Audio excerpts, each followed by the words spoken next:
Welcome to this special session of I3, Return to Cairo. This is a webinar that's all about one of the most downloaded papers by embryologists. This is a landmark paper from an international expert group that met in 2017 to establish a consensus on recommended technical and operational requirements for air quality and lab design within ART labs. More than 50 consensus points were established under general headings such as assessing site suitability, basic design criteria for new construction, and of course, air quality. So we are going to have a fresh look today at what is practiced around the world and speak to key players in tonight's webinar, which is sponsored by Life Air. So we'll dispense with the long bios. All the contact information and the bios, which are very impressive, can all be found on the website www.ivfmeeting.com. But right now, I'd love to introduce two of my co-moderators, Dr. Chihan Halajakal and Chelsea Leisinger. So Chelsea is a lab director at Ovation Fertility and also an adjunct faculty member in the Department of Veterinary Clinical Sciences at LSU School of Medicine, Veterinary Medicine, where she assists in the education of graduate students and the operation of an ART lab for domestic animals. Hi, Chelsea. Nice to see you. Hi, and Chihan, after working as an embryologist and lab director in Istanbul, Turkey for 15 years in very busy clinics, he moved to the US in 2015. And he's been the lab director at Yale Fertility Center and a faculty member in the department there since 2019. So in his career, he's built or refurbished 16 labs, which he enjoys very much, and air quality has always been one of his major concerns and focuses while building his labs. On to you, Chihan. Thank you very much, Jindal, for the introduction. You are too kind. In return, I would like to introduce Sangeeta Jindal and Manar Hosyan. Sangeeta Jindal directs 2 IVF labs and is building a third that benefit from the great air technology. Dr. Jindal serves on SRM Practice Committee, and she was the co-president of the Society for Reproductive Biology and Technologies in 2011. And she is currently the president-elect for the Society for Assisted Reproductive Technology, or SART. On the other side, Manar is an up-and-coming young embryologist, not a stranger to I3. She is an ESHRE certified senior clinical embryologist working in Ghanin Fertility Center in Egypt, and one of the most leading IVF centers in the Middle East. So, Chelsea. Thank you. Finally, we're joined by expert panelists on lab design, construction, and air quality, Kevin Bomboy and Dr. Lars Johansson. Kevin Bomboy is an engineering manager and manages projects for clients that utilize clean rooms, high-tech laboratories, and pharmaceutical production. He's vice president with STV Incorporated and has specialized in high-tech projects for 35 years. Dr. Lars Johansson has over 30 years of experience in human-assisted reproductive technology. He has developed and designed labs all over the world and still travels to troubleshoot when called upon, and is an international scientific advisor for Life Air System, our sponsors this afternoon. But without further ado, our first speaker, a name synonymous with lab air quality, a man that first brought from anecdotal to academic studies the notion of VOCs and contaminants in the lab, impacting IVF success, Dr. Jacques Cohen. Read his extensive and extraordinary bio on the website. And I encourage you to please ask your questions using the Q&A section of the conference service and not the chat function. So take it away, Jacques. Thank you very much, Chelsea, for your kind introduction, and thank you, Katie, Wariilo, and team for the invitation. I'm very much appreciated. The Cairo Consensus was held in 2017, and the publication is from 2018. And I'll talk a little bit about what happened before that. Here are my disclosures. Since about 2012, I'm not associated anymore with companies that are interested in the environment and environmental contamination. But here are my disclosures anyhow.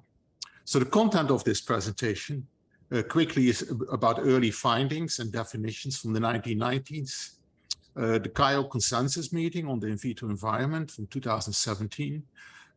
Then extra some things to watch when planning a new laboratory or renovating an existing laboratory. Then I'll dwell a little bit about evidence, but others will come back on evidence later on. So it will be just a short introduction to that. And then finally, the conclusions. So early findings and definitions, VOCs. What are VOCs? VOCs stands for volatile organic compounds. These are organic compounds which have significant vapor pressure and which can affect the environment and can affect the well-being of humans as well as gametes and embryos. There are both natural origins of VOCs as well as those that are human-derived or because of interventions by humans. They are very complex in chemical interaction, and it's a very broad field because there are thousands, tens of thousands of compounds that are qualified as VOCs. Leaves are major emitters. Plants are major emitters, not just the leaves, also the other parts of plants and trees. But leaves are particularly big emitters through their stomata on the underside of leaves usually. And that's where terpenes come from, such as resins and turpentine and steroids. And terpenes are a very large group of chemical compounds, one of the largest distinct groups of chemical compounds. So certainly it's not just human derived, but also is derived from nature. Fortunately, those nature-derived VOCs have a very high partition coefficient. Dr. Wariilo will come back to that later. And so they don't dissolve very well in aqueous solutions. So they don't dissolve well in culture medium, but they could dissolve in oil. So the early concerns are because of a phenomenon that occurred in the 1970s, and that's called sick building syndrome. It was described as something that occurs when there's poor ventilation or no HVAC units or poorly installed units and poor construction materials. And it could cause all sorts of adverse effects in the people working or living in those conditions. So that's from the 1970s. And it was in the 1980s when the first IVF clinics were established in the early 80s. And there were a lot of stories going around about the effects of environmental disasters. So not necessarily subtle effects, but more effects that were clearly measurable in either a complete lack of fertilization or no normal embryo development, or periods, sometimes quite long periods, of absence of pregnancy. So this was very stressful for the early embryologists, and suspected incidences have involved paints and glues and repairs of roadways surrounding the embryology lab. And usually those incidents occurred because the spillage of these compounds occurred very close to the laboratory air inlet. But the first more scientific approach that waited another 10 years or so, and it was the first in the 1990s were the first IVF lab testing and countermeasures that were published. And the first lab testing occurred with gas chromatography and mass spectrometry, which are relatively expensive, but more importantly than that, I think, they're very kind of slow methods to get results quickly. And so these were used and we were one of the labs that published on this. These were used and yielded information that was very interesting. We looked at correlations with particularly pregnancy outcomes and developmental rates of embryos.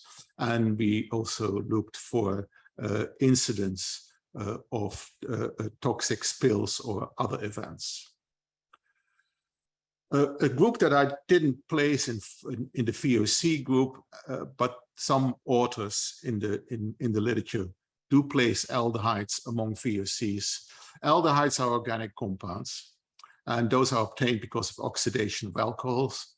And you can see here the common determinant is the aldehyde group, which is a carbon-hydrogen chain, a carbonyl group, and a hydrogen atom, and that carbonyl chain is common among all the aldehydes. The most common ones are actually listed here: formaldehyde and acetaldehyde. You'll find those in almost all environments, both outside and inside. The one that was first described as having been shown to have embryotoxicity, and that was shown in the human as well as in the mouse, after tarmac sealant was applied outside the lab's air intake in the northeastern United States. And that was published by Jerry Hall in 1998 with the team of Antonia Gilligan. And we were also involved placing filter systems in that lab to turn things around. And that quickly, there was a tremendous inhibition of pregnancy, but it quickly turned around. And it's particularly because of the management of that team and their willingness to publish this, that changes were made. And finally, this particular topic got some attention. So this is acrolein. So the local and environmental contributions to the IVF atmosphere can be compartmentalized. Obviously, everybody thinks that outside is the biggest polluter. In actual fact, most of the VOCs and aldehydes can be found inside buildings, inside medical buildings, and inside IVF labs, and even inside machinery such as incubators or in medical gases. If we look at the ratio of that, the outside is usually 2 to 5 times cleaner than the inside per VOC, and sometimes it's 10 times cleaner. So it's important to get outside air ventilating through laboratories and IVF clinics. So the gas was considered a concern for many years, but these newer findings that the outside was important, and that the building could have very high levels of VOCs, and also the IVF lab, and also the air and the incubator. All that together was published at the end of the 1990s. And so laboratory design slowly changed to accommodate for these findings.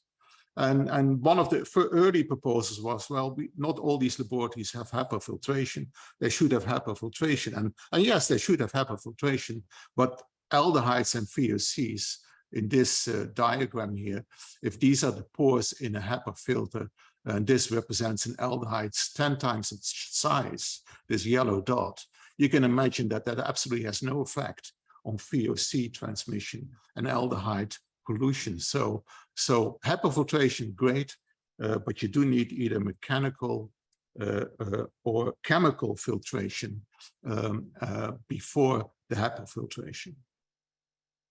So if we go forward, and different papers were published over the years that have been reviewed, particularly by Dean Morbeck, in an analysis of looking for evidence of this particular field, and also later by Estevez and Wariilo in a book that was published, I think, around 2017. And some evidence has been obtained, usually in serial studies. And I think others will, in this format, will come back to that later.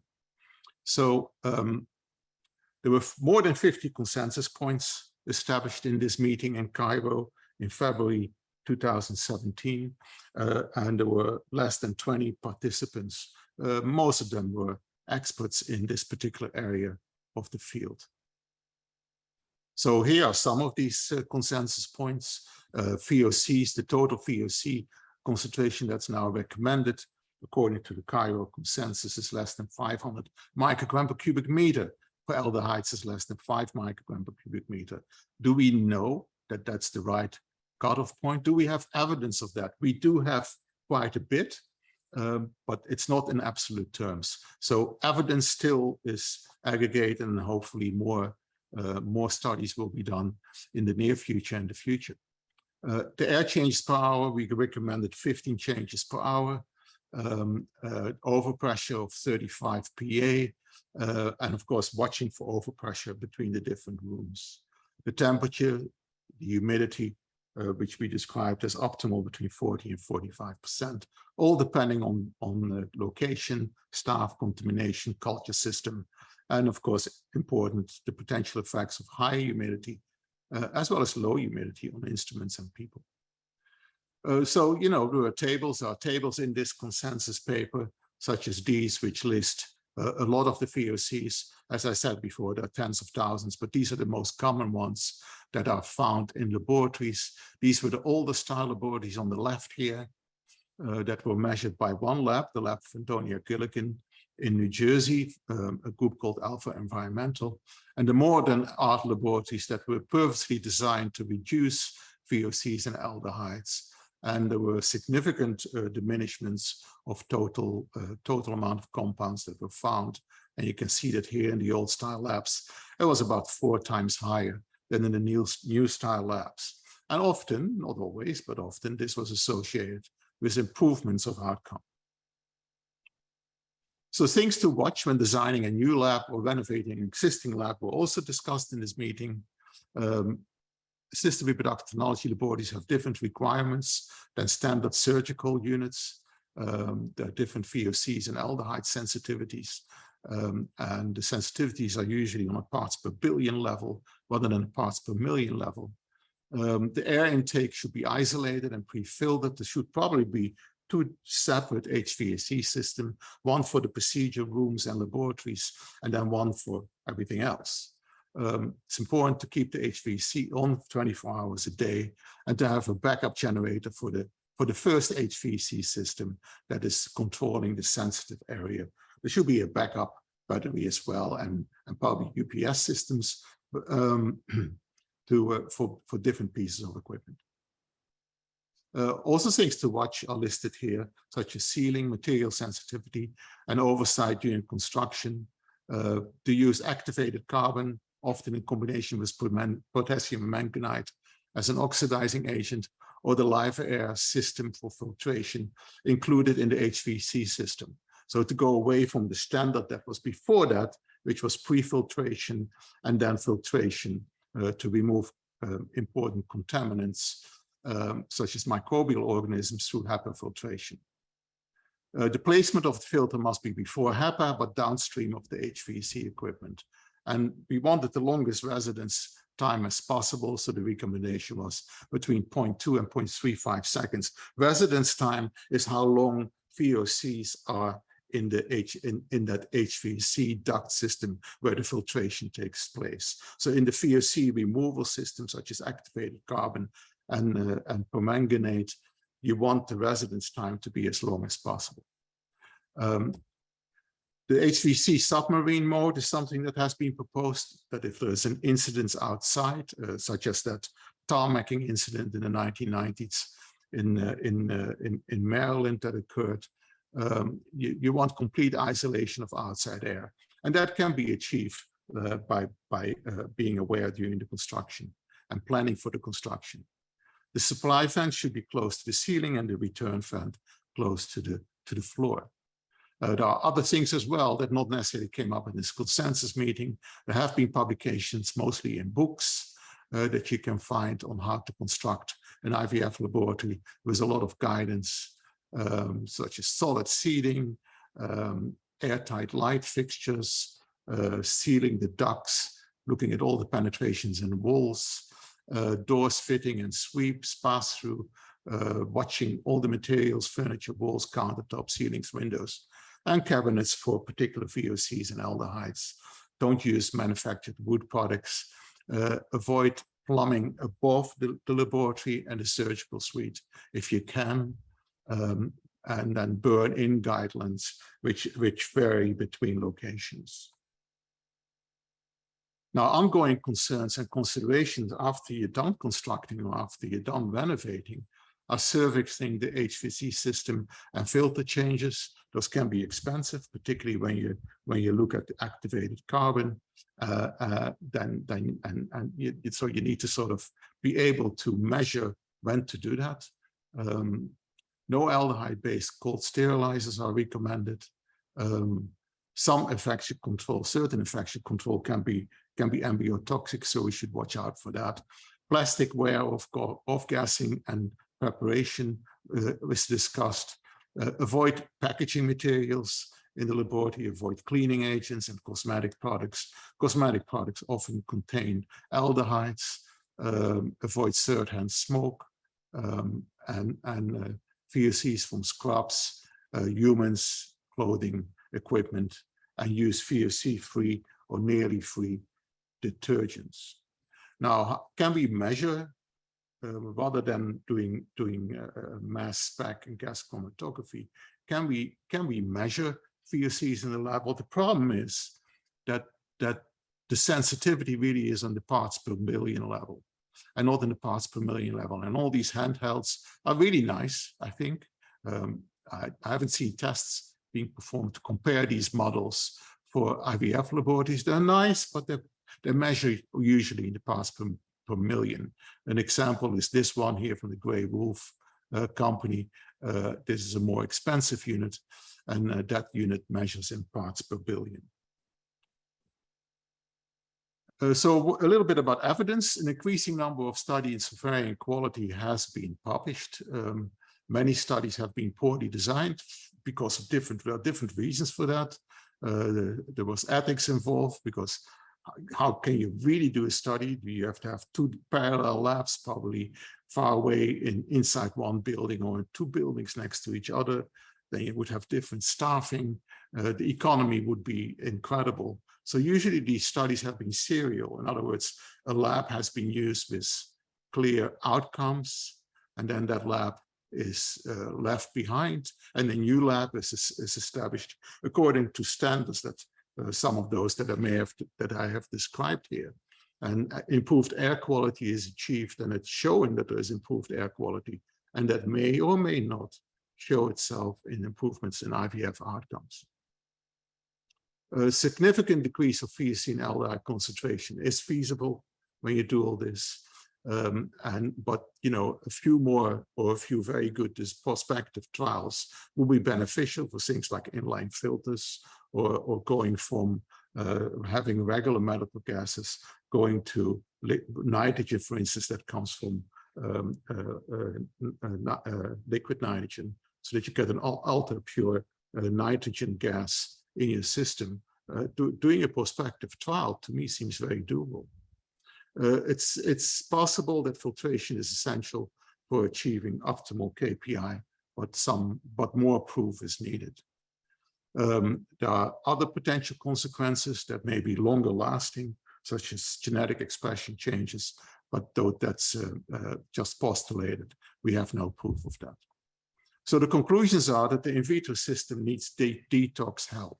In vivo, humans are able to remove waste products from the environment. They have skin, they have perfusion through blood, they have lungs, they have liver and kidneys, and so they have that system in place that at a concentration even of parts per million, they're able to remove most of those, but not necessarily all of those volatile organic compound molecules.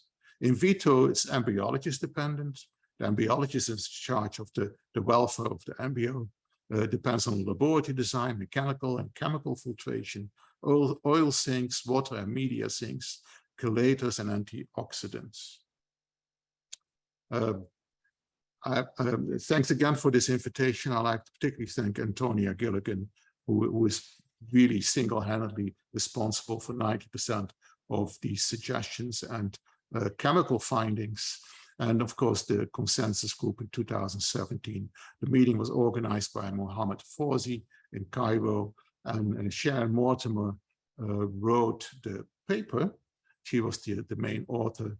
David Mortimer was the first author and the main drive putting the program together. I also like to thank the folks at Alpha Environmental and Tim Schimmel, as well as Mina Alikani, for this work. Thank you. Thank you so much, Jacques. That was fantastic. And I'm really pleased that you acknowledged Antonia, such a leader early on. She's still, all of her data is still so valuable to us, and that's how we started on this path, I think. And I worked with her early as well. She's terrific. And did you update the Cairo Consensus in 2020 as well? Am I correct on saying that? There was another document? No, the consensus has not been updated. Going over that paper in the last few days, I think it's still pretty much solid. I think the suggestions made still stand today. It's only been 4 or 5 years, right? So Correct. Yeah. this field hasn't gone very fast. There's so much open-ended question. There's so many open-ended elements to this. Certainly, I hope that people will take this on seriously and study it in more detail, maybe with animal models. Excellent. There is a question from one of the viewers. I will just ask you this one question before we move on. Do manufacturers off-gas their products, for example, incubators, before selling them to clinics? I don't know if you know the answer, but this is the question. I give it a try. I give it a try. Well, it's a very good question, and thank you for asking this. I think some IVF-specific instruments have been made with the purpose of having components that are very low in VOC production. But this is certainly not the case across the board.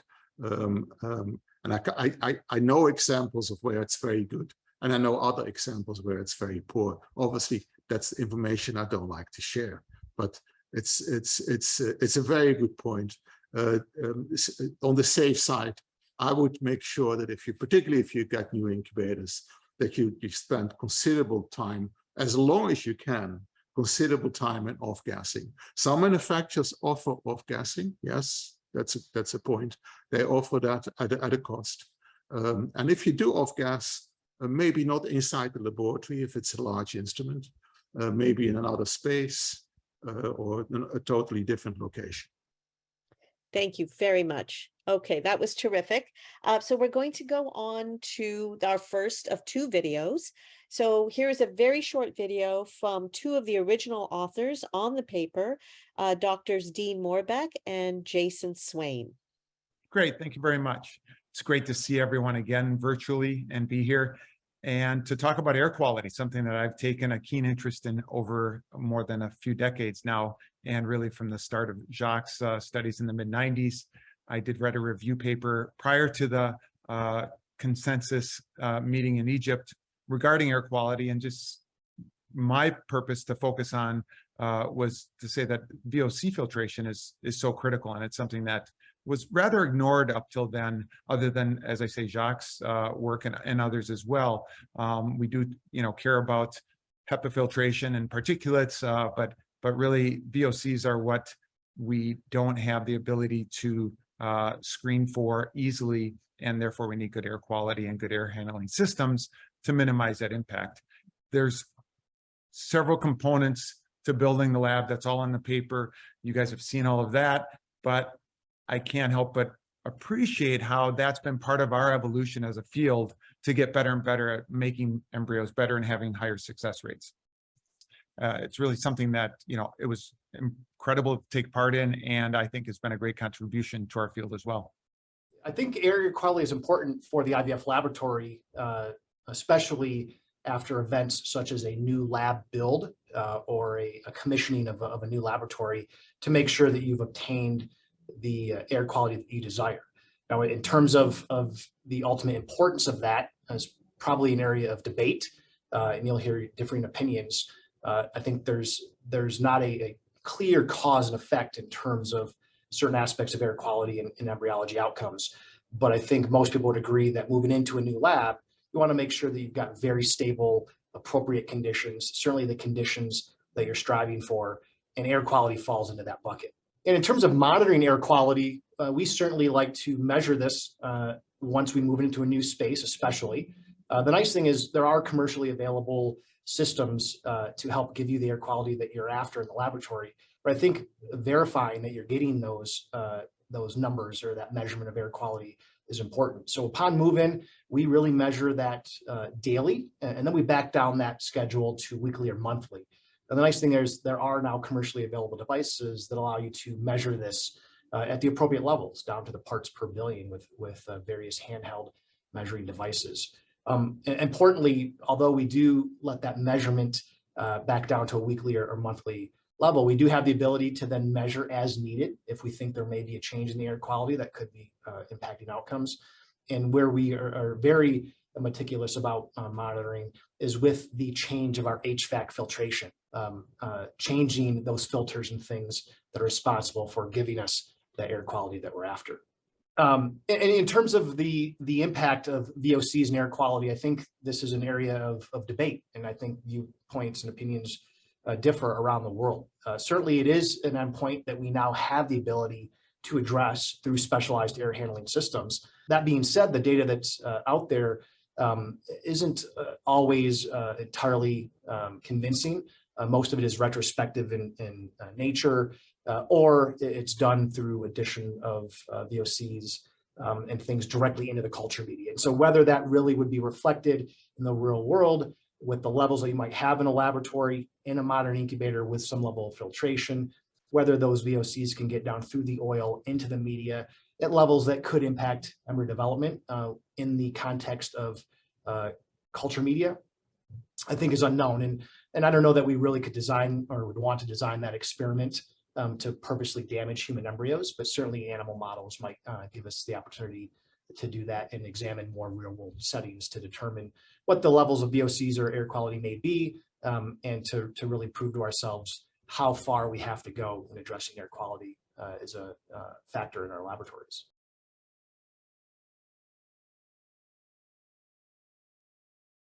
I'm very pleased to be here for a second time, and it's my pleasure to introduce Dr. Catherine Wariilo.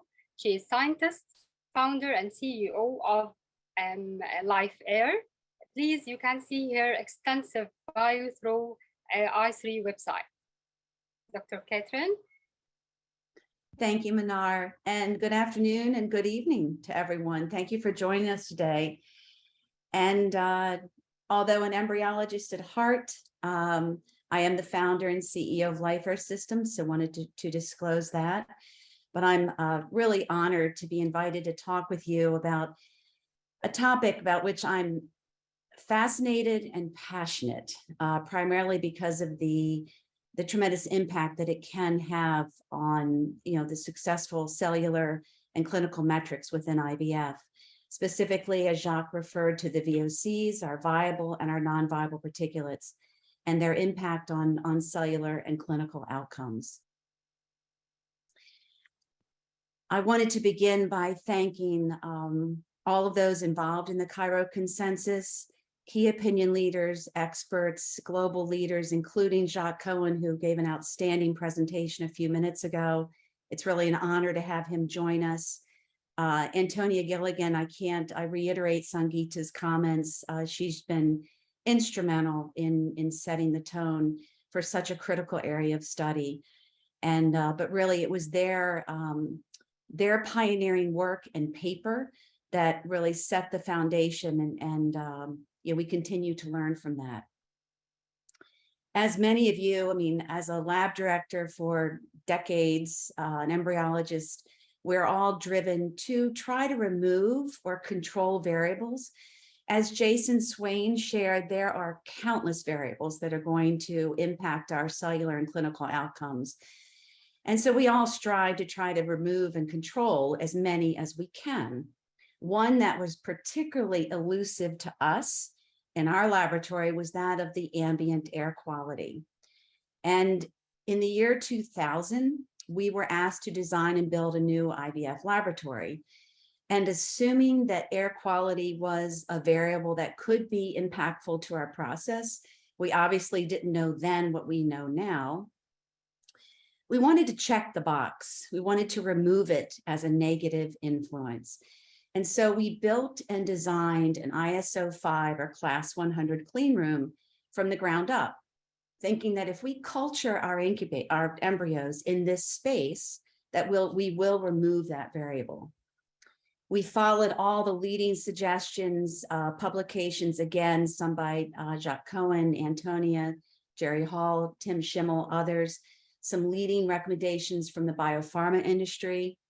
We had a dedicated air handler, sealed plenum, 30 air changes per hour, which turned out to be a little bit too high for IVF applications.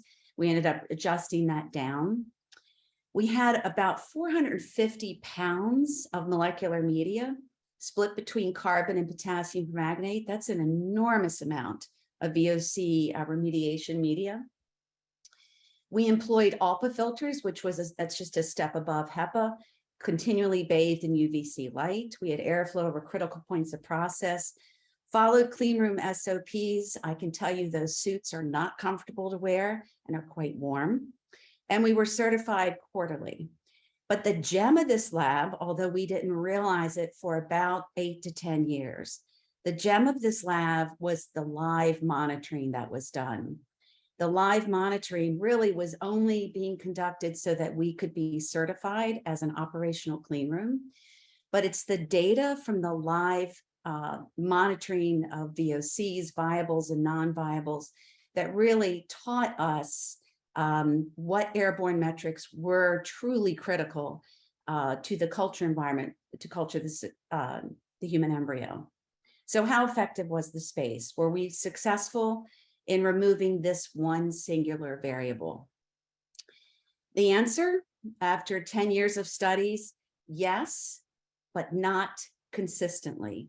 And it's really the drops in some of our clinical outcomes, and then later the association of these drops with a breach of integrity of our HVAC system, the entry of parts per billion VOCs, and very low level viable particulates or bacteria, viruses, and fungi that actually countered the success that we had been having. So it was really this negative data that helped us to learn more and define what level of VOC is truly necessary, what level viables and non-viables.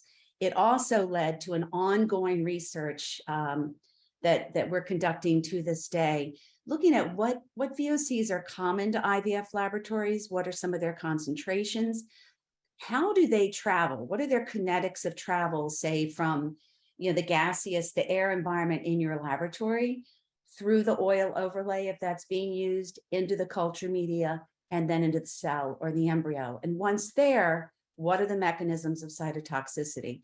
So this work is fascinating, and we're continuing this to this day. As Jacques mentioned, there are 3 basic categories of air contamination that are critical to IVF: your VOCs, your viables, and your non-viables. Your non-viables are probably the least impactful to the human embryo, but necessary to control, because although they're non-infectious, they can serve as vehicles, if you will, for the infectious viable particulates that therefore attach and remain airborne.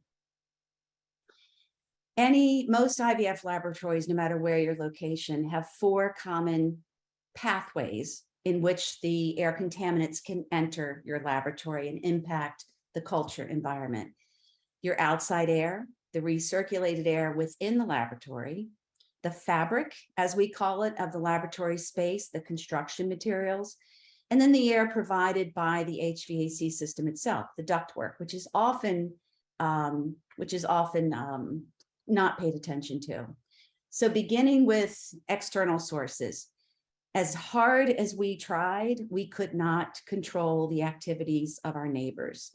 Common activities such as construction, moving soil, construction cutting through board and wood, finishing a cement foundation, airing demolition, asphalt, fresh asphalt. This probably impacted us in 4 different cycles, and where they resurfaced a medevac pad on the opposite side of the hospital campus where our laboratory was, we had parts per billion of toluene, which is highly embryotoxic, enter our laboratory, and that was one of the causes of a compromised cellular and clinical outcomes.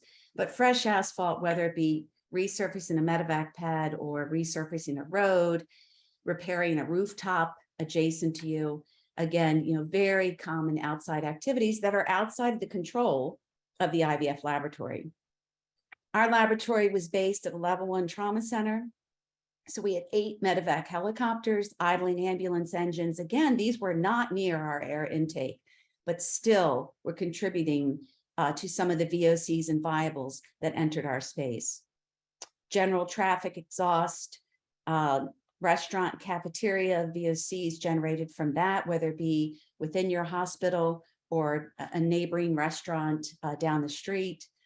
Generators. whether this be the generator belonging to the IVF lab or the hospital. These typically exercise on a weekly basis. So on a weekly basis, you're going to have a continual release of embryotoxic VOCs. Relative to within the laboratory, Jacques referred to this, and he's correct. I mean, there can be a number of very significant sources of VOCs within the IVF space itself, many of which are very difficult to avoid. I'm sure all of you on this webinar have opened up a sterile sleeve of tissue cultureware and smelled the styrenes and toluenes. That's obviously parts per million, if you're able to smell that, thus the reason for the off-gassing. Disinfection SOPs, your equipment's going to off-gas. Even new gasketing that you may use to repair your equipment can continue to off-gas for months, if not years.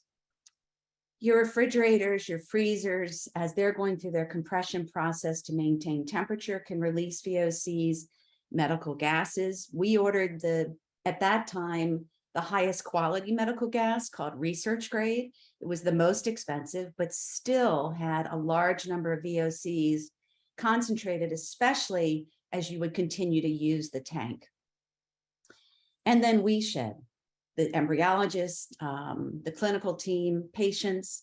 This is actually a publication not on embryologists, but actually on an OR tech in scrubs, hats, booties, mask, similar to what embryologists wear. And they actually documented the significant shedding or production of VOCs, as well as biologicals and non-viables. In discussing the fabric of the laboratory as sources for VOCs, every detail matters. The ceiling materials, the walls, the paint, the higher the tint, the higher the color in the paint, the higher the VOC levels, potentially off-gassing. Flooring, adhesives, caulking, sealants. Again, I mean, we could have an entire webinar just specific to this topic. It's all critically important. And then finally, the air provided by the HVAC system itself, or the ductwork that's providing the air into your laboratory. In IVF, we create the perfect environment for growth: perfect temperature, perfect humidity. So therefore, a lot of your airborne pathogens, allergens, and toxins are also going to continue to proliferate. I want to show you, unfortunately, we see this far too often. This is an image taken by my colleague, Eric Marsh, downstream of a medical grade HEPA filter. And just about 1 foot from where you can see this ductwork is going to have the air enter an IVF laboratory. So we saw this, and if you notice that an effervescent green coating the ductwork, this is actually, after culture, Aspergillus. Now, Aspergillus can cause illness and infection in staph. It's also cytotoxic. Aspergillus itself is quite large and should be captured by the HEPA filter. But Aspergillus, like any other organic captured by the HEPA filter, has the ability to continue to grow. It needs two things: food and water. Food are often the other organics, sometimes the matrix of the filter. Water is simply the humidity in the air. So as these organics continue to grow, if they're able to produce spores, sometimes those spores are small enough to be allowed into past the HEPA filter, and therefore you saw the coating of the ductwork. As Jacques mentioned, VOCs are not captured by the HEPA filter. And given our current status, hopefully coming out on the far side of this with the pandemic, SARS-CoV-2 is a very similar aerodiameter as the influenza virus. It's about 0.2 microns. Your HEPA filter is rated to capture particulates 0.3 microns or greater at a 99.999%. So a lot of your smaller viruses are not going to be 100% captured by the HEPA filtration. The reason it's so important to not only capture, but completely remediate and destroy fungi, mold, etc., is because if they're continuing to grow, they may be captured, but if they're continuing to grow above the space you're trying to protect, they are a very significant source, or they can be a significant source of fungal VOCs. This is just a short list listed here, many of these proven to be cytotoxic. But again, the reason that you want to strive towards versus a capture of the fungal or microbial VOCs, more of a destruction, so that they can no longer be a source of cytotoxic VOCs. In addition to fungal VOCs, those common to the IVF lab are polar, which would be your alcohols, your ketones, your acetones, your non-polars, your benzenes, toluenes, and styrenes, low molecular weight, high molecular weight hydrocarbons, microbial, and biogenic. Jacques referred to these. These are produced by trees, shrubs, leaves. These often impact those of us located in an area with 4 seasons or multiple seasons. And many of our colleagues see undulations in their clinical outcomes based upon the seasons. Again, parts per million, if you're able to smell something right now during this webinar, that's parts per million. Parts per billion is absolutely what we want to strive for. We are often asked, in fact, we ask the same question. We have carbon, we have potassium permanganate. We had 450 pounds, as I mentioned, in our HVAC system. Is this going to protect us from all VOCs? Unfortunately, and we learned the hard way, the answer is no. The reason being is that carbon is going to do a phenomenal job adsorbing your nonpolars and your high molecular weight VOCs, but it's not going to be able to adsorb or remediate other biochemical families that are very common and in existence. Your potassium permanganate will do a great job at oxidizing some of the polar and low molecular weight VOCs, but it's not able biochemically to remediate all of the other biochemical families of VOCs. Everyone tries to strive to culture in a closed environment, if you will, under oil, using tabletop incubators, time-lapse imaging. Unfortunately, this is not going to completely deter VOCs from entering your culture media or impacting with the embryos that you're trying to culture. One of the reasons is that as much as we strive to maintain a closed phase environment of cell culture, many of the SOPs that we have to use, whether it be flask preparation or media preparation, preparing thawing agents, during cryopreservation, a lot of these, unfortunately, are still exposed to the ambient air.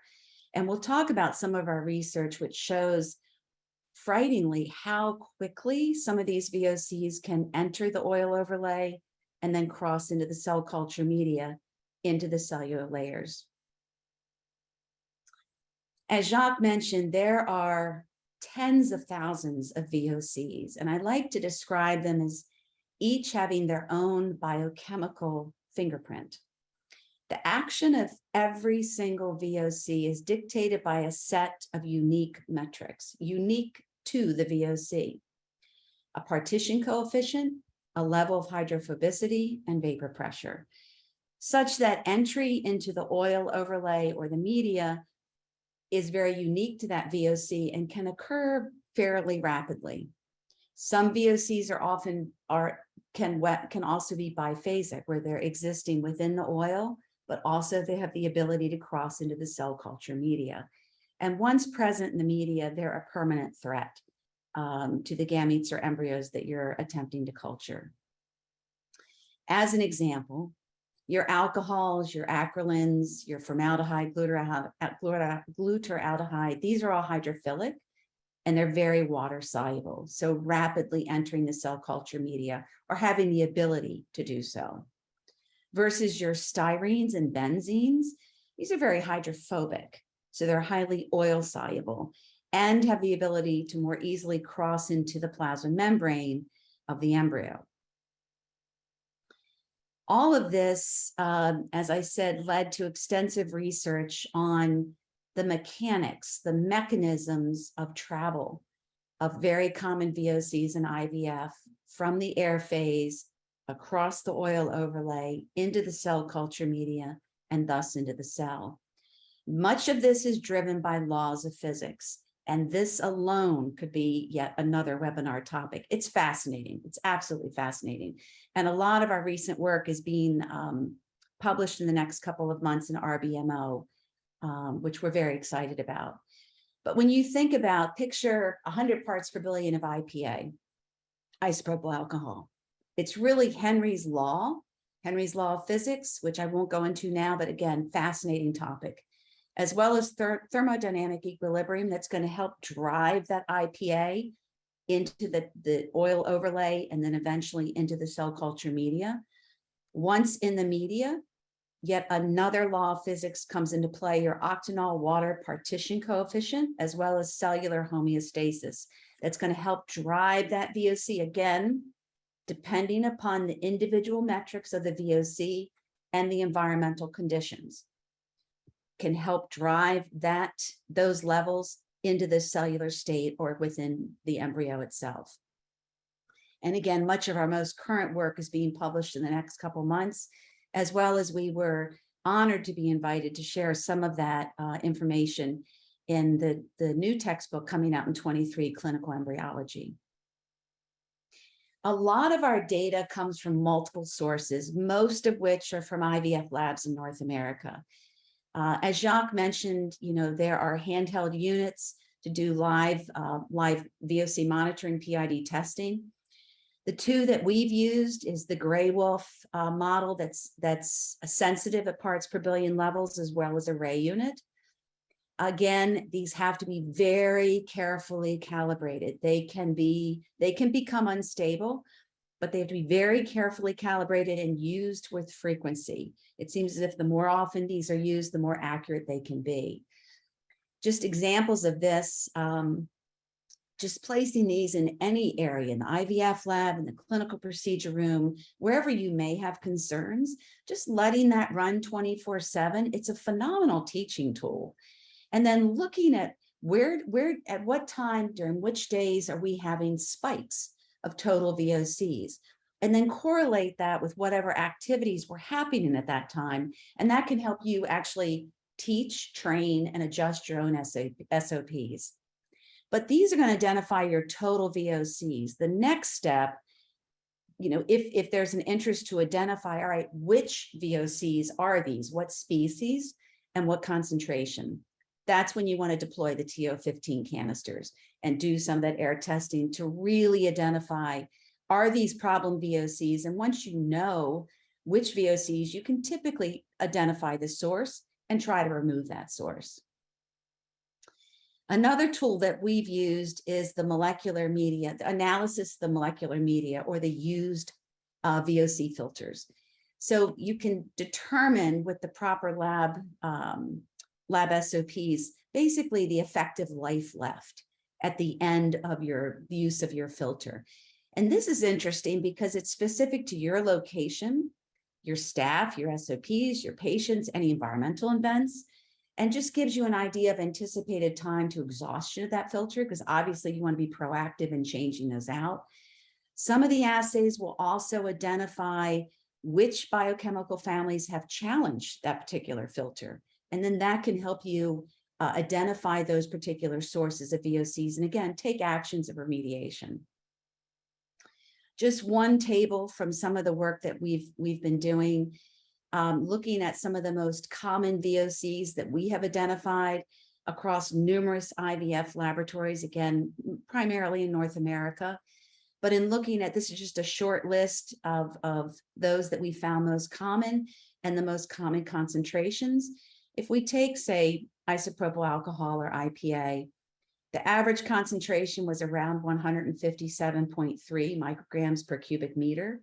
When you model that using the algorithms that we just discussed, that actually equates to 520.1 micrograms per liter within the cell culture media. And then that equates to 15.6 micrograms per kilogram within the cellular base itself, or within the embryo. And all of this occurs specific to IPA, from the gaseous mixture to the cell culture mixture media to the embryo itself in 90.7 minutes. And again, this is VOC specific. So we've done this, run these algorithms on the most common list of VOCs that have been identified across carbon and potassium permanganate protected IVF laboratories. Once within the embryo, there are a number of leading publications that have identified the impact of particular VOCs on the mammalian cell, whether it be perturbing the cellular membrane, causing an increase of intracellular calcium, impairing mitochondrial function, et cetera. And I'm happy to share any of these, as well as the impact on cell metrics and cell delivery to the patient. So in summary, we've learned through decades of work, and again, none of this would have happened without the pioneering work of so many, including Jacques Cohen, Antonia, Tim Schimmel, Jerry Hall, I mean, just Dean Mortimer, countless, Morbeck, countless critical studies and publications that really started and helped guide in this field. But the air serving our culture environment is exceptionally dynamic, and it's influenced by outside source air, materials used in the lab, protocols, staff, your own HVAC system. And we've learned that very subtle levels of airborne VOCs and biologicals can be tremendously impactful to successful human embryogenesis and clinical outcomes. These embryotoxic VOCs existing in the gas phase can rapidly enter the cell culture media and embryo, therefore exerting some of their cytotoxic effects. So it's therefore critical to control the quality of the ambient air, control this one variable serving your in vitro culture environment to optimize the consistency of successful pre-implantation embryogenesis, and why we're all here to provide improved levels of patient care. So again, I'd like to thank all of those who led this through the Cairo Consensus and all those performing research prior to the Cairo Consensus. I'd like to thank our great team of engineers and scientists, our research, laboratory, and clinical colleagues, and each of you for your invitation to join you today. We really look forward to solid discussions.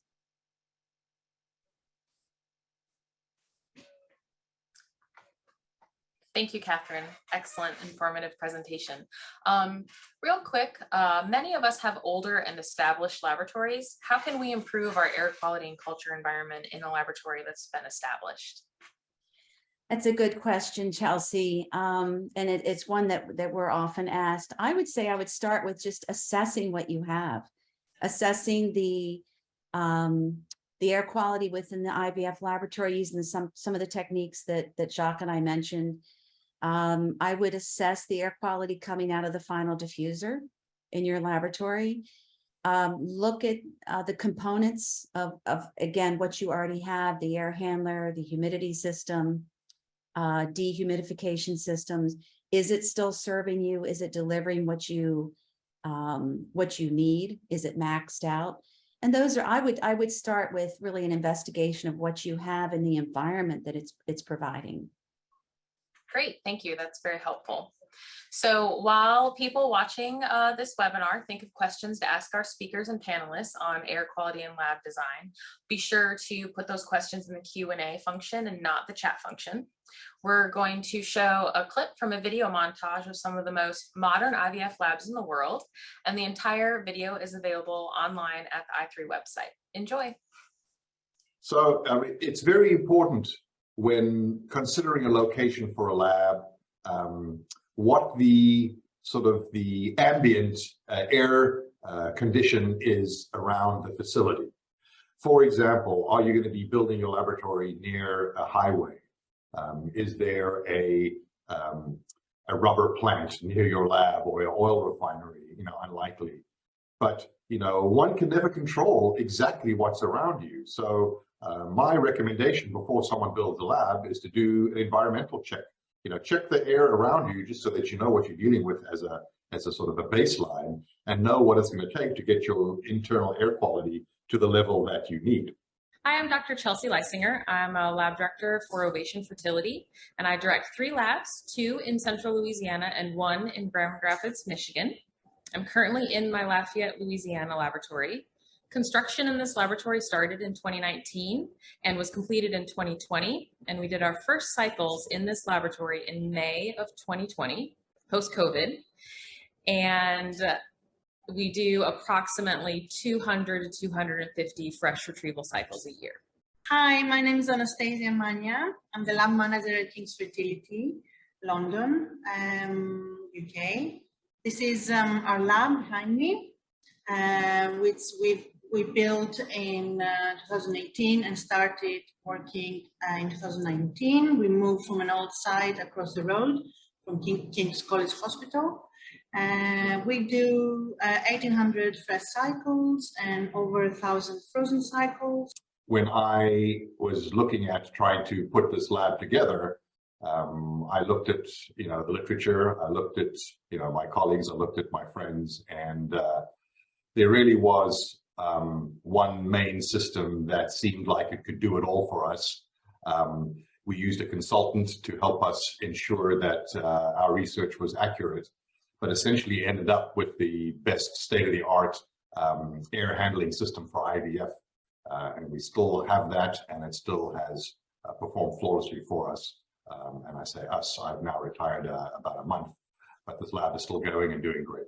Hello, my name is Allison Bartolucci, and I'm the lab director at the Center for Advanced Reproductive Services, which is part of the University of Connecticut Health Center. Hello, this is Next Fertility Nordic. We are from Estonia, located in Tallinn, central Tallinn. And my name is Karin Rosenstein. I'm a manager of the clinic. And I'm Samantha Wake, an embryologist at the clinic. And our clinic and lab was built in 2020, and we opened a brand new clinic in last summer, 2021. And we had a chance to build our clinic from the scratch. So when we were constructing the lab in 2018, it was very important to make sure the air filtration system is one of the pioneering ones that will control for obviously particles, volatile compounds, and other compounds in the air that will affect the quality of the air and of course embryo quality as a result. The facility is actually right off of a major highway, so optimizing the quality of the air in the IVF lab was one of, if not the top priority. Our laboratory is situated in the center of London, so air is really important. We have buildings all around us being built as the hospital is expanding. So in previous years, before we built our new laboratory, we would notice seasonal fluctuations. Being in central Louisiana, we are on the outskirts of town and close to the rural sugarcane fields. And every year after the sugarcane is harvested, the fields are burned. And there's extensive smoke in the air and very poor air quality that lasts for quite a long time. You've all witnessed the tremendous, devastating wildfires that Northern California has experienced. And one of the major impacts of wildfires, secondary impacts besides the incendiary aspects of burning your properties and belongings, is the smoke and all the stuff that comes off from burning materials. And unfortunately, we were inundated with ash and smoke a couple of times now over the last several years from regional fires that have blown the smoke into our area. And certainly that smell and those conditions can compromise embryo development. And I'm happy to say that in our clinic at Stanford, the only place that you could not smell the smoke was in the IVF lab. So once we built our new lab and began using a powerful air system with the multiple stage filtration and maintaining it appropriately, we have not noticed any seasonal fluctuations due to the sugarcane fields. And once we opened the lab, we actually noticed a 10% blastocyst increase with our improved air filtration system. We used a lot of the components that have since been published in the Cairo Consensus, particularly where it pertains to the HVAC system. Again, we were right off we are right off a major highway, so that was a concern. It was a new building, there was new furniture, so we really wanted to optimize the IVF lab. We wanted to have a unit that was attached to our HVAC system that was specific for the IVF lab and the operating room, which was adjacent to it, that, you know, had a series of molecular media filters as well as UV filters that could really separate and target the lab that was the air that was circulating through the IVF lab. We had a good advisor. IVF expert Lars Johansson was advising us. Yes, with Lars, we took basically Cairo Consensus. It puts all of the anecdotal commentaries and what we all knew together in a published document. And it would have been very helpful for me as we were designing this new lab to have, you know, documented publication of what was important and, you know, what was required for optimal IVF air quality.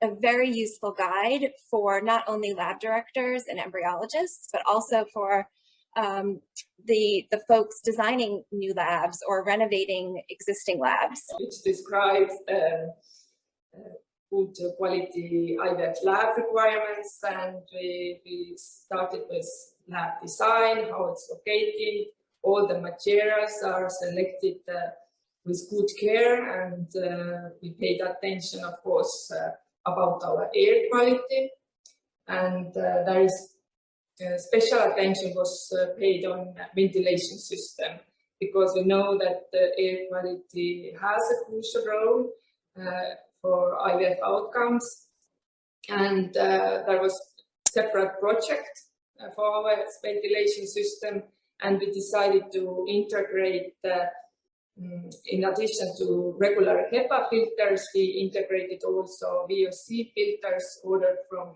Lightfire, and we regularly measure VOCs and try to keep the VOCs down in low.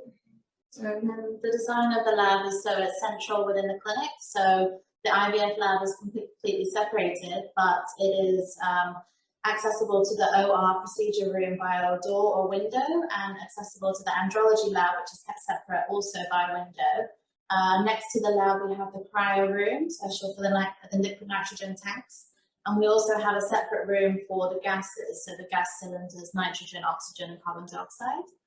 And the clinic is arranged so that the consult rooms are surrounding it, but each door has an extra lobby so that there's no direct flow from the external clinic into the lab, and it remains a positive pressure inside of the lab. Every 6 months, we perform air quality checks. We evaluate with a VOC meter and a particle counter to see the quality of the air in the laboratory, and that is recorded in our maintenance manual.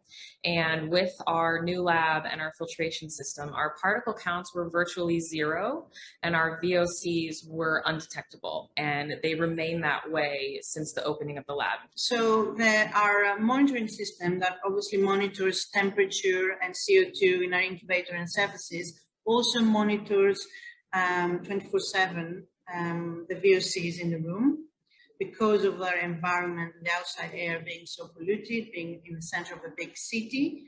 It is really important to have 24/7 monitoring, especially for VOC, which we monitor in parts per billion, which is the most accurate way of measuring. When the filters are changed out at the prescribed interval. For our laboratory, it's every 9 months. The used filters are sent off for testing to make sure that we don't need to change our filters any earlier, and that we can sometimes change them later, and that, you know, can equate to cost savings. But they're evaluated every time they're changed, and then we get the report back. There hasn't been an extremely high VOC reading because we have such a good filtration system.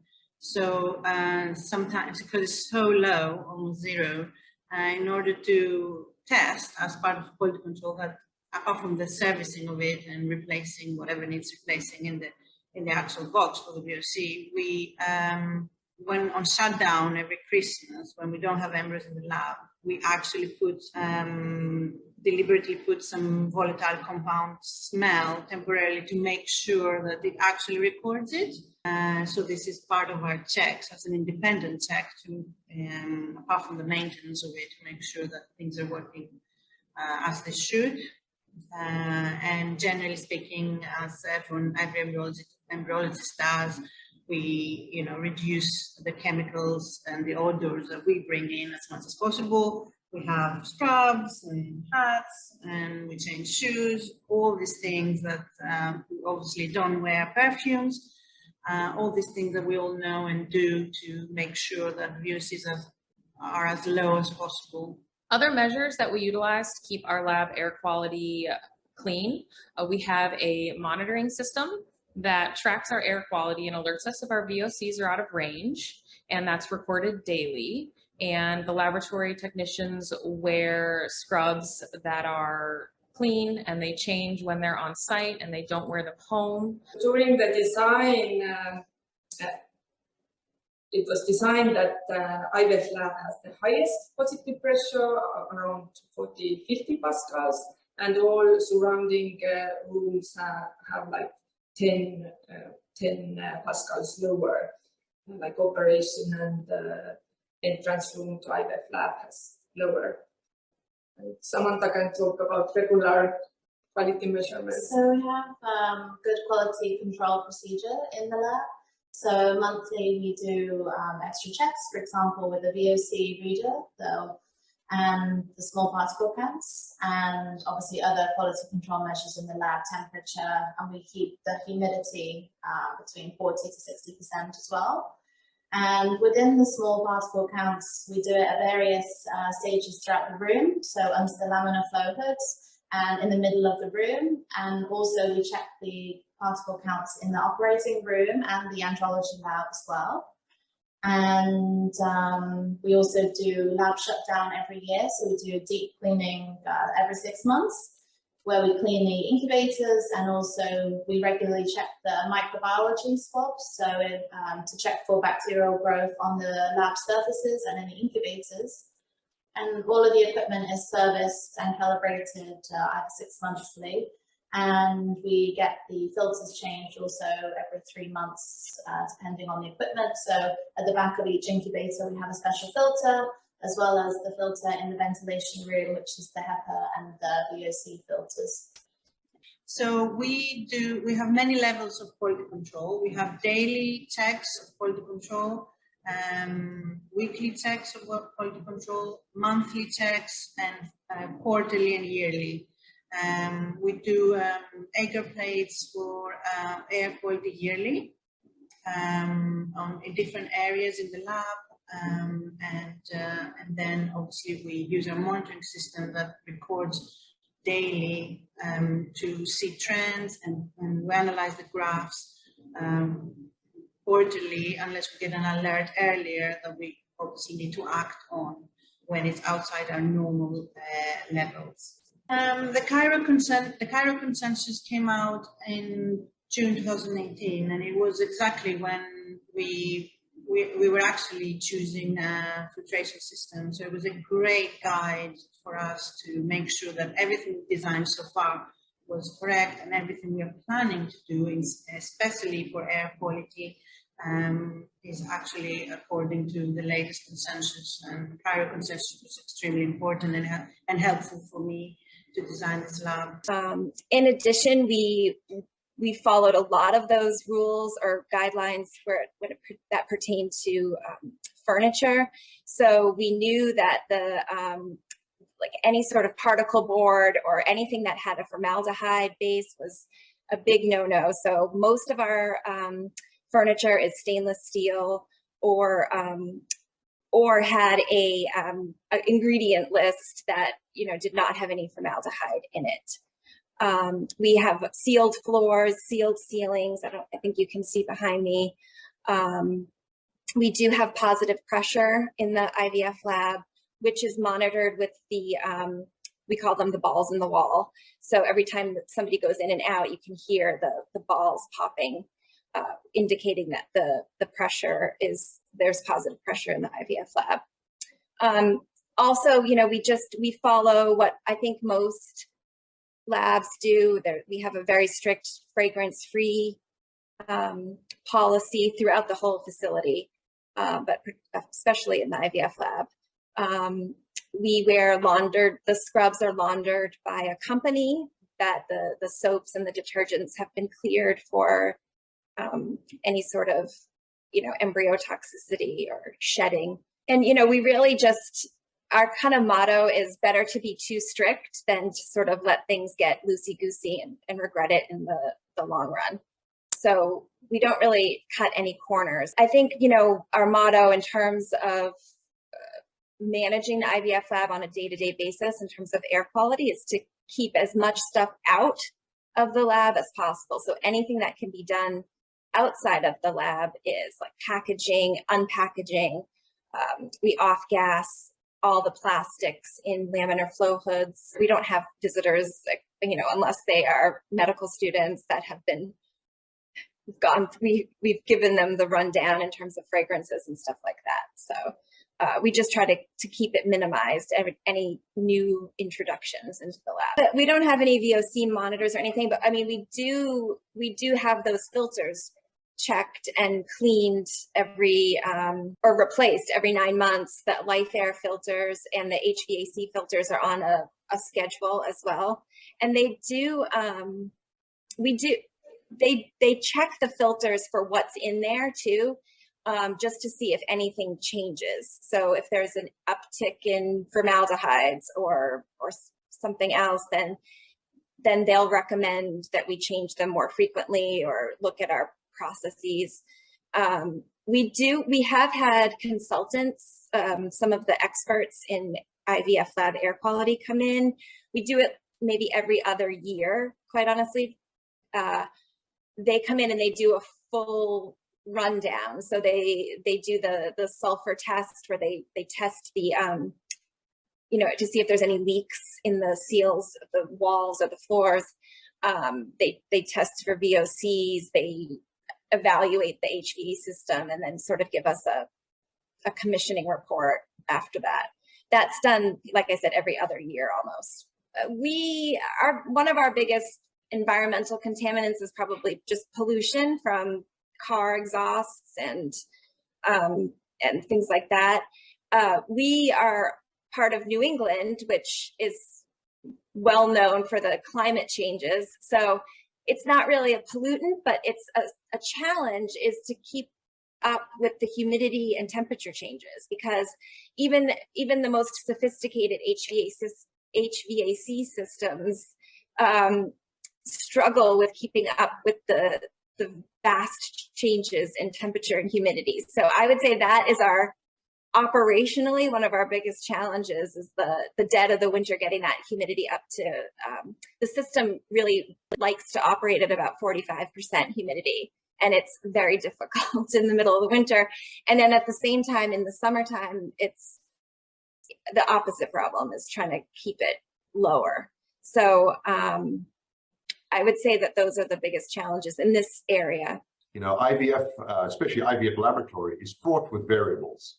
Obviously, the biggest variable being the patients. But, aside from that, we have so many sort of plates spinning that we need to monitor and keep in the air, that if we can rule out the air quality impacting our outcomes, it's a huge reassurance, it's a huge safety net, and it's critically important, in my opinion, to have, so that you can not worry about that that variable.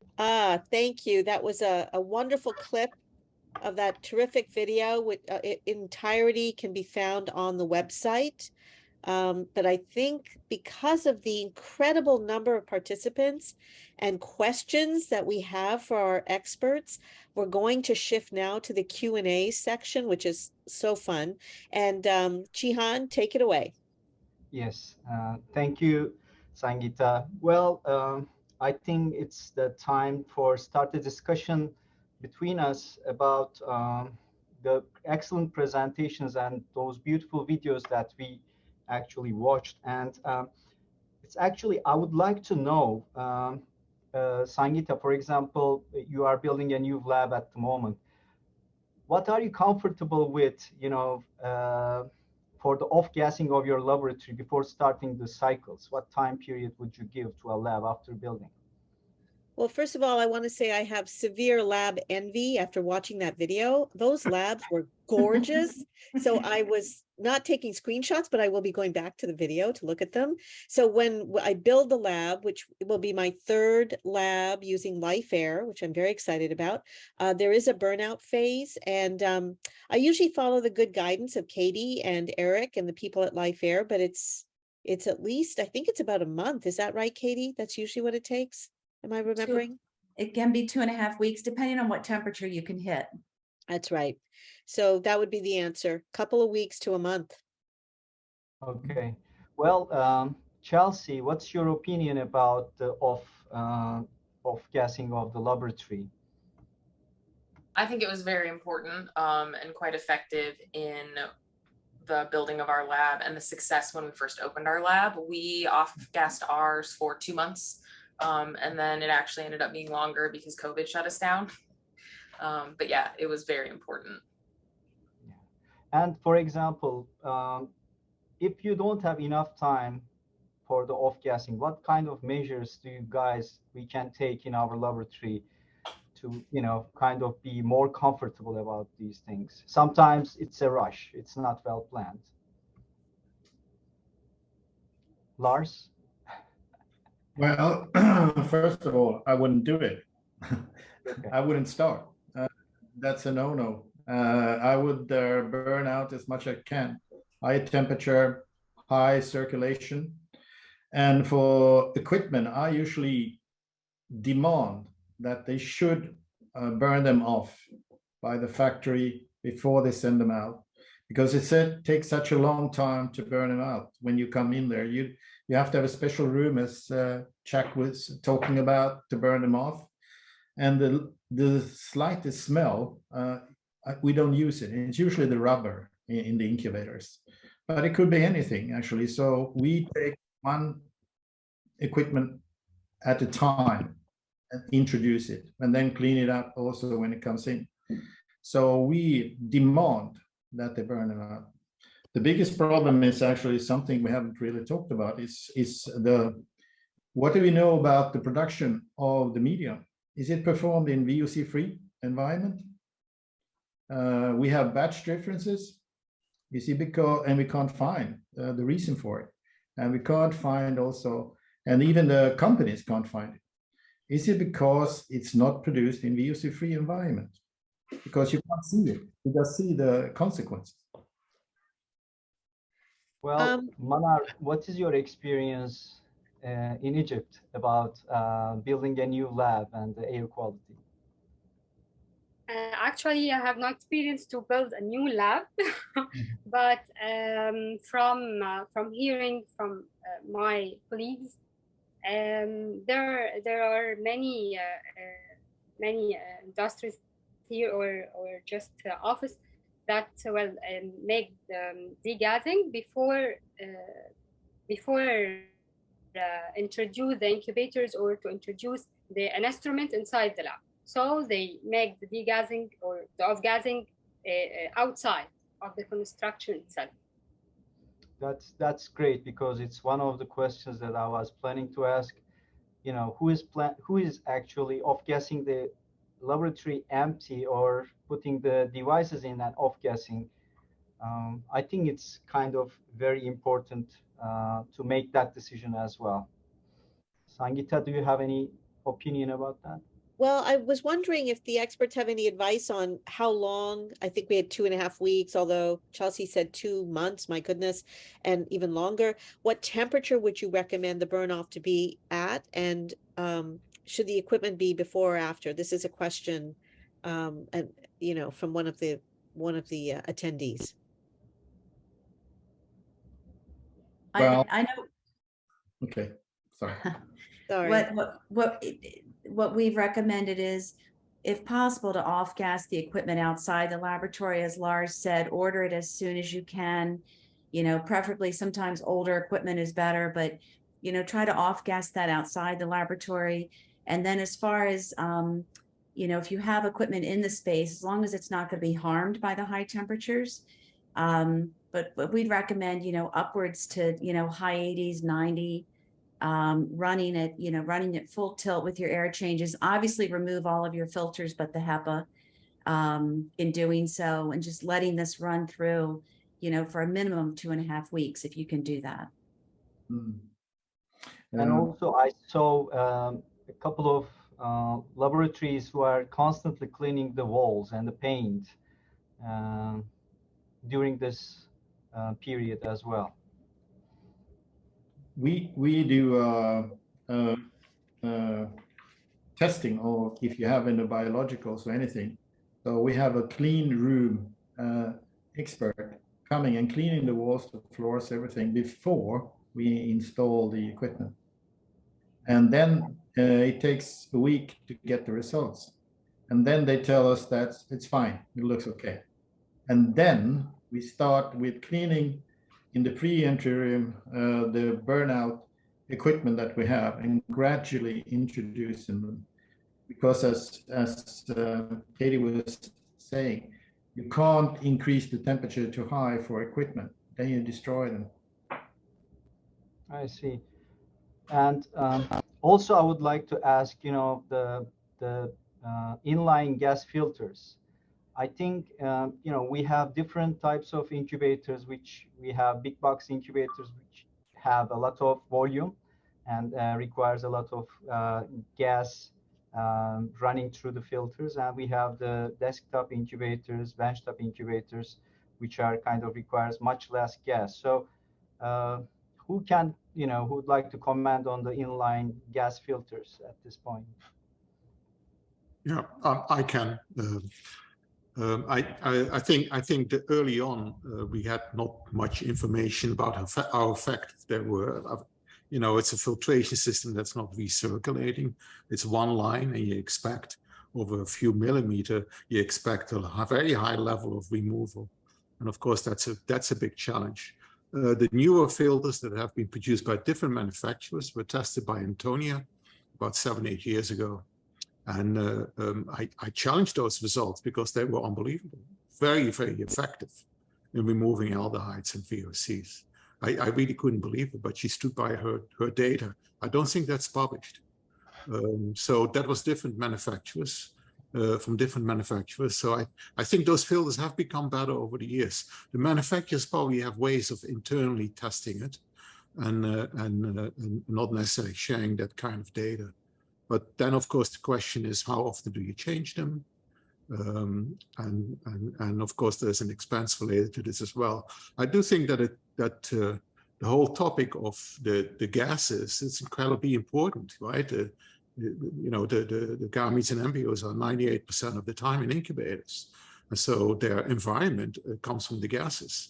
And of course, there can be pollution inside these incubators from things like non-polymerized styrene that is highly volatile, but the gases are important. And so I was happy to see in one of the videos, maybe I misinterpreted, but it looked like they were actually using vapor oxygen and vapor nitrogen, which would make it ultra clean, because medical gases, and this was published by Tim Schimmel early on, medical gases, if you look at the gas cylinders, some of them are very clean and others are not. Antonia recommends that if you use gas cylinders, medical grade gas cylinders, that you don't empty those gas cylinders, that you go to about 15–20% and then you stop, because there is a partitioning of the volatile organic compounds in the gas cylinders.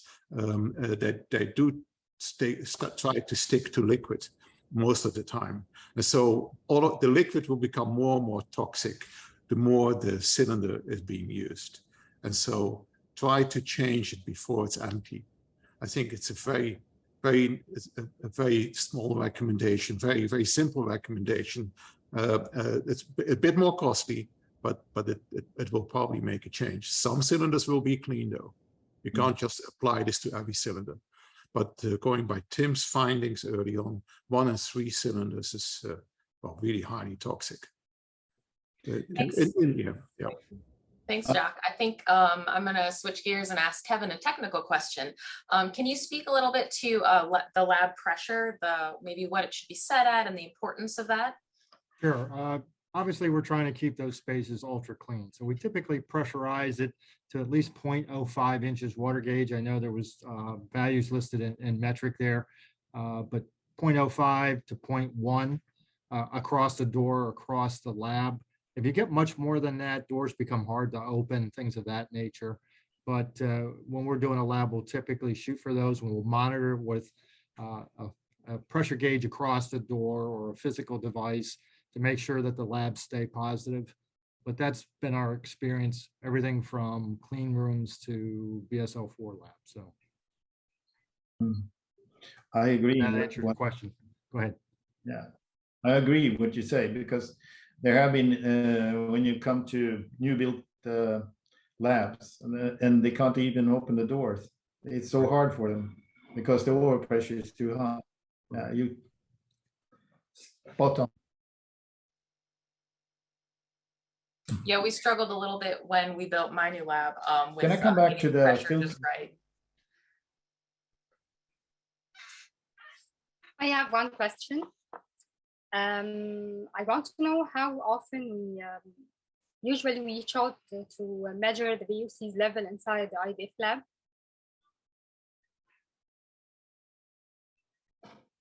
Manar, can you ask that again? Yeah, she broke up.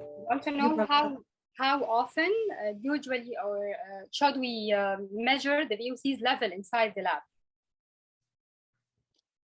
How often we measure the VOCs level? In my lab, it's measured daily and continuously with a VOC meter as part of our alarm system. But then we also get like a Tiger VOC meter that we share amongst the lab in innovation as needed, at least every 6 months. It can be up to every month. Yeah, I think that's the best approach. Is if you're able to just let it run 24/7 and coordinate those spikes with activities. Just having an awareness 24/7. I think it's a great question, Manar, because Katie knows in one of my labs we had it running, and we use a gray wolf meter which measures in parts per billion, and it was picking up something. And we didn't know what it was. Number two, we had to get the machine recalibrated, but it was picking up stuff you would never imagine.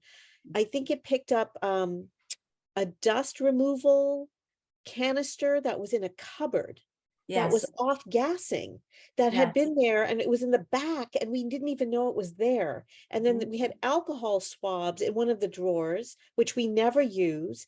And if it had not been running, we wouldn't have known, and it spiked certain VOCs. And it was just fantastic to know that information. So if you can run it continuously, I think there's value there. That's really interesting. What about the male semen collection andrology areas? Is this an overlooked area? I know we've been focusing a lot on the IVF lab itself. Does anyone have any thoughts about VOCs in that particular area? Well, we never have the semen samples coming into the main lab. We have it through a hatch later on when they're prepared. So we don't process them in the embryo lab at all. And I think, Chelsea, we look at this, one program at a time. It depends on whether or not the andrology lab is talking to the IVF lab relative to air. How separate is it? Is it only communicating through a pass-through? So we evaluate it individually, to optimize, both environments. And also there is a question about some of the laboratories that I know of, they also cover the walls with PVC or corian, to make sure there's no painting. And what's your opinion, Katie, about this? Covering with, corian or PVC, the walls, not doing the painting. What kind of impact that can bring in terms of VOCs to the lab? Well, I mean, those materials have been relatively approved, assuming they're low VOC or no VOC for furniture. As far as covering the walls, I mean, if you use basically a paint with no tint or no VOCs, you should be good, assuming it's wipeable. Are they trying to cover a tinted or colored paint? Was that the concern? They are not covering it, but they're just using the material to cover the walls, not putting any paint. It's just covering all the walls. It's an expensive way of isolating, but for example, I had a lab with corian before. It was expensive, but I never had that lab never repainted again. You can clean them, you can wash them. It's like extremely easy to clean that laboratory from scratch. Some laboratories in the world that I know of have such covering of the whole IVF laboratory. That's why I asked. That was the question. Yeah. Well, I mean, it's one of the go-tos for lab furniture. So I would assume that would equate to the covering the walls if that's affordable. Yeah. Katie, may I just jump in there a little bit? We see that more in clean rooms where you're trying to get your particle counts down to virtually nothing. But we do low VOC paints, scrubbable paints all the time in labs. So, it's an expensive solution. I don't know if it's, worth the cost or not. So. I see. Kevin, can you speak to the levels of VOC and particles that you're trying to achieve in an IVF lab clean room?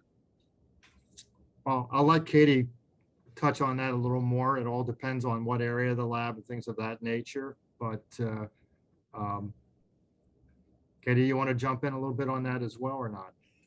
No, I mean, absolutely. I mean, Kevin has tremendous clean room experience. I know with an IVF, we try to hit, the metrics that we learned were so important for consistency. So really, ISO 5 is not uncommon for those kind of labs, for the in vitro labs. We've done labs that are down, or labs and clean rooms down to, ridiculously low counts, like class 10 clean rooms and stuff like that, but not at the IVF level. But I would think an ISO 5 would be more than adequate. Yeah, I would say, delivering ISO 6 is more than adequate for IVF, less than 100 ppb total VOCs, less than one spore per cubic meter. Those are our goals. Right. There are usually also bioclad walls, and Korean I've seen also, but the glare from the white is terrible after a week in that lab. It's so whitish and it's terrible. But I think actually in Greece they have labs like that also. And I think Giles probably know more about that also. So it's also used for loft benches. So to keep it really clean, easy clean. Yeah. Moses from the audience says he has glass all around his room. Glass, my goodness. I see that. That's amazing.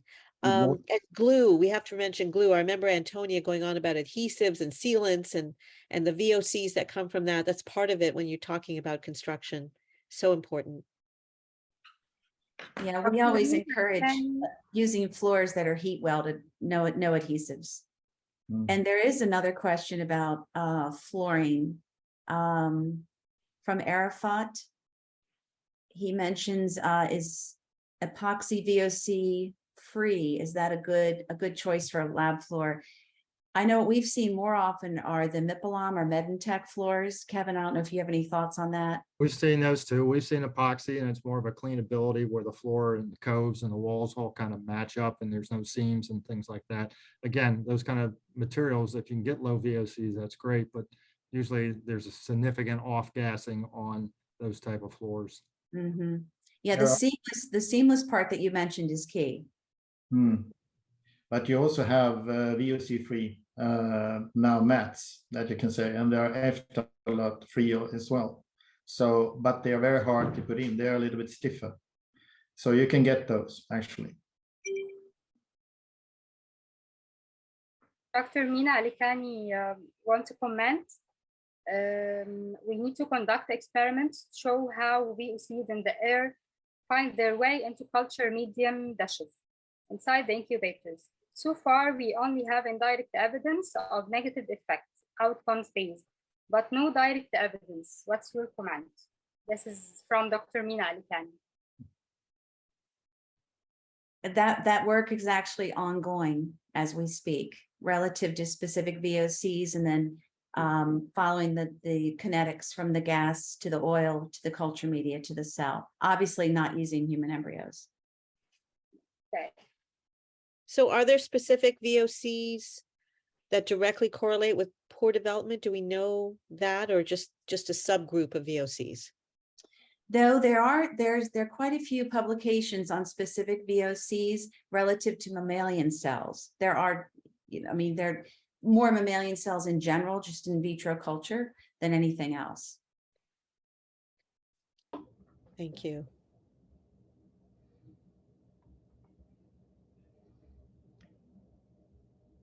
Okay, I have another question.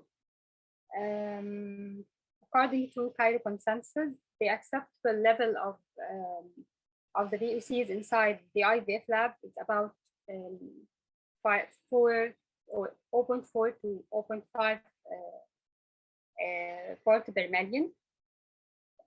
So that means, which means we still have them inside the lab.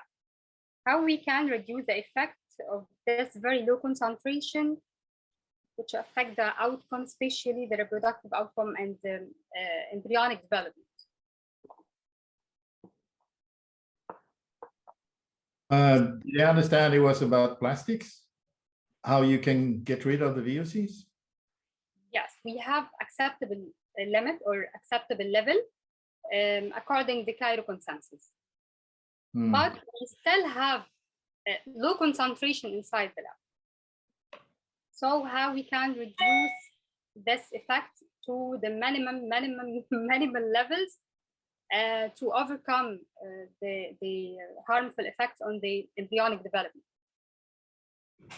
Do you know which have the VOCs been identified? Because that'll help identify the source. Actually, I mean in general, the VOCs in general. No specific, no special type. So probably the fastest way to identify how to bring those down would be to identify which VOCs that they are, and then identify the sources and minimize those. That to me would be the fastest way to bring that number down. And that's easy to do with just canisters. You can also measure in a box where you analyze what the plastics are sending out. And as I can recall, it was Jim and Sally Cat many years ago at Monash. They were doing some experiments of embryo tested dishes, and it was sky high in VOCs. So when I asked the manufacturers if they can measure the VOCs, they say they're not interested. The plastics are so good. That's the answer I get. Okay, thank you. Okay, I think we're going to start to wrap up. This has been just a terrific session. We'd like to thank all who took part in this webinar, my co-hosts and my panelists, Dr. Chihan, Halachikal, Manar Hussain, Chelsea Leisinger, Kevin Bomboy, and Lars Johansson, and our wonderful speakers, the king and queen of air quality, Dr. Jacques Cohen and Dr. Katie Wariilo, and not forgetting our team from I3, thanks to the organizing committee of this initiative, I3, who are, again, Jacques Cohen, Peter Naj, Marianne Sveites, Thomas Elliott, Giles Palmer, and Fran Farley. So thank you for joining us, and join us again with another webinar, Cry Governance, Best Practice in Cry Transport, and sponsored by Cryoport. I hope you have enjoyed our session. Remember that it's podcast already on the I3 webinar, all about air quality and life air. And I'd like to extend the offer. If anyone wants to hear more about the lab design, just go into Life Air homepage or follow links from the I3 webinar. I've been in the business now for 34 years. I traveled the world and I've set up a lot of clinics all over the world. And I do also confidential auditing of existing IVF clinics, troubleshooting, and I improve techniques and outcomes. So you're welcome to contact me as well. I usually say you get blind on your home, in your home clinic. You don't see what others see when they come in there. And I experienced that myself, and it's not so fun sometimes, but I'd love to hear from you. So bye-bye from me, and au revoir. Thank you, everyone. Thank you. Thanks. Take care. Stay safe, stay well.